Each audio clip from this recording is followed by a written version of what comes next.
Bueno, este tema también es importante, interesante, porque cómo se venían dando los recursos de anulación en la experiencia de la contratación con el Estado, ¿no? Lo que ocurría es que cuando perdía la entidad, el procurador se sentía obligado de manera indispensable a cuestionar ese laudo que era contrario a los intereses del Estado. Era una práctica no de todos, pero sí bastante recurrente, y que por el hecho de que una entidad perdiera un caso arbitral a través de un laudo, eh,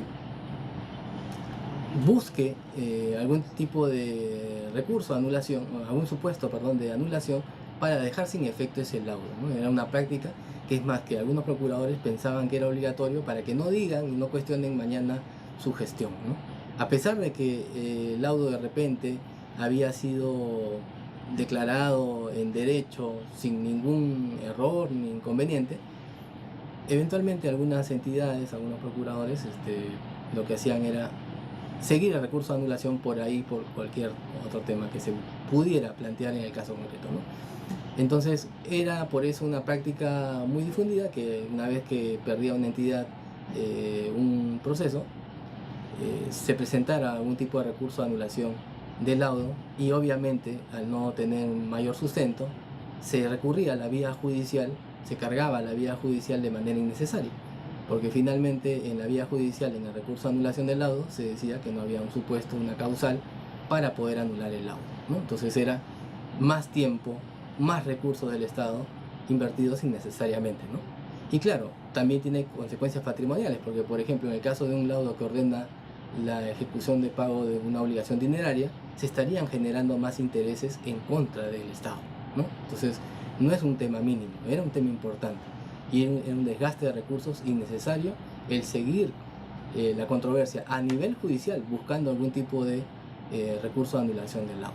Entonces por eso ahora la ley de contrataciones con el Estado, las modificaciones de la ley de contrataciones con el Estado, están planteando que sigue habilitado el recurso de anulación cuando una entidad pierde un caso y hay un laudo en ese sentido.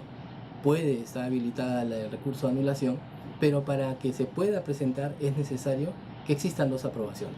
Específicamente la norma dice que es necesaria que la acción judicial, esta de recurso de anulación, sea autorizada por la máxima autoridad de la entidad y mediante una resolución debidamente motivada. Es decir, no se trata simplemente de una aprobación de la máxima autoridad de la entidad discrecional, sino que tiene que estar debidamente motivada y con los sustentos técnicos suficientes para señalar que sí, efectivamente tiene que plantearse recurso de anulación, porque en algunos casos hay supuestos en los cuales sí se tiene que llevar al laudo a un recurso de anulación, y esto lo tiene que hacer bajo responsabilidad, y es una facultad indelegable de la máxima autoridad de la entidad, primer requisito.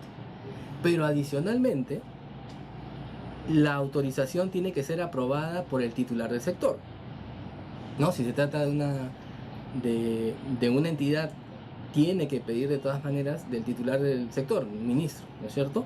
Entonces hay una doble aprobación del titular de la entidad y además del titular del sector, ¿no? Esa doble aprobación se tiene que dar para poder presentar el recurso de anulación.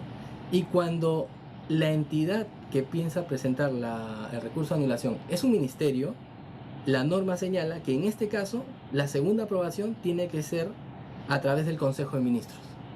Fíjense estas exigencias que se está estableciendo. Entonces, con esto lo que se está tratando de hacer es que vayan al Poder Judicial aquellos recursos de anulación que, después de una buena evaluación en las entidades, ameriten el que sigan una discusión acerca de lo laudado, de lo ya decidido, ¿no? Entonces es muy importante tener en cuenta que hay estas restricciones en cuanto al recurso de anulación, y el Estado está tratando de que los laudos finalmente se respeten, ¿no? Y que de manera excepcional se discutan en la vía judicial si es que efectivamente estamos dentro de alguna de las causales que ameritan el presentar un recurso de anulación, ¿no?